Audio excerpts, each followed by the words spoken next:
وعليكم ورحمة الله. إن الحمد لله والشكر لله والصلاة والسلام على رسول الله.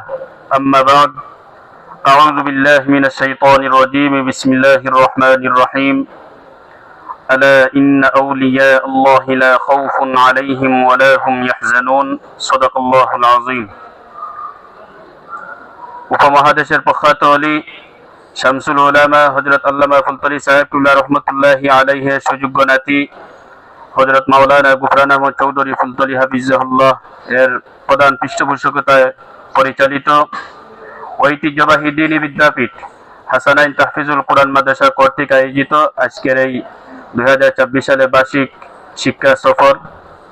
আলহামদুলিল্লাহ, আমরা হযরত শাহজালাল ইয়ামানি রহমতুল্লাহি আলাইহি এর মাজার জিয়ারতের মাধ্যমে আমাদের দিনব্যাপী কর্মসূচি আমরা শুরু করেছি। প্রিয় শিক্ষার্থীবৃন্দ, আমরা আজকে বার্ষিক শিক্ষা সফরে এসেছি তোমাদের সুপ্ত প্রতিভা বিকাশের লক্ষ্যে। এই বার্ষিক শিক্ষা সফর শুধু তোমাদের আনন্দ এবং বিনোদনের মধ্যে সীমাবদ্ধ নয়। বার্ষিক শিক্ষা সফর এখান থেকে তোমাদের জীবনের অনেক কিছু শিক্ষণীয় রয়েছে।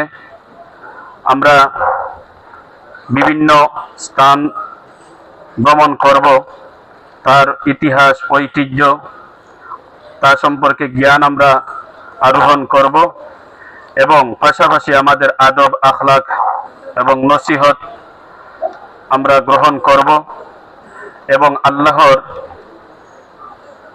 নিখুঁত সৃষ্টি আমরা দেখব এবং তার মাধ্যমে আল্লাহ পাক রব্বুল আলামিনকে আমরা জানার এবং বোঝার চেষ্টা করব। আজকের বার্ষিক শিক্ষা সফর আমাদেরকে এটাই করবে যে আত্মসংযম এবং আমাদেরকে আখিরাতের সফলতার জন্য আমাদেরকে সঠিক পথের পাথে হবে। প্রিয় শিক্ষার্থীবৃন্দ, আমরা সুলতানে সিলহাট শাহজালাল রহমতুল্লাহি আলাইহি মাজার জিয়ারত করেছি। এখানে আমরা তিলাওয়াত করেছি।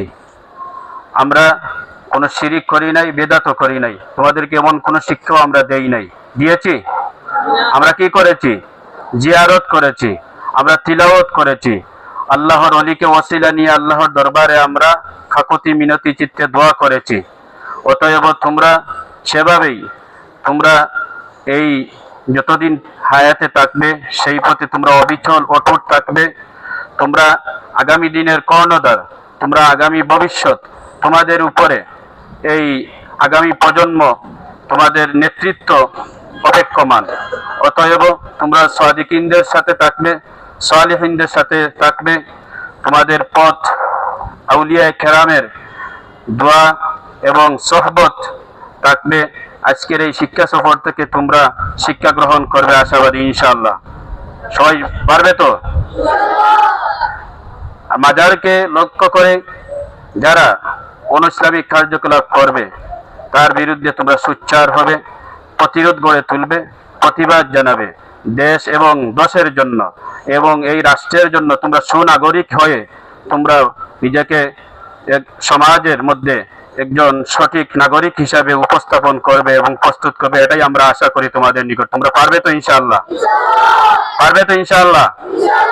আল্লাহ পাক রব্বুল আলামিন সুলতানে সিলহাট শাহজালাল ইয়ামানি রহমতুল্লাহি আলাইহি এর রুহানি ফয়েজ আমাদেরকে দান করুন এবং তার দোয়া দিয়ে আমাদের ইহকালের শান্তি, পরকালীন মুক্তি আমাদেরকে দান করুন। সবাই পড়ি আমিন। আমার কথা এখানেই শেষ করছি। ওয়া আখিরু দাওয়ানা আলহামদুলিল্লাহি রাব্বিল আলামিন।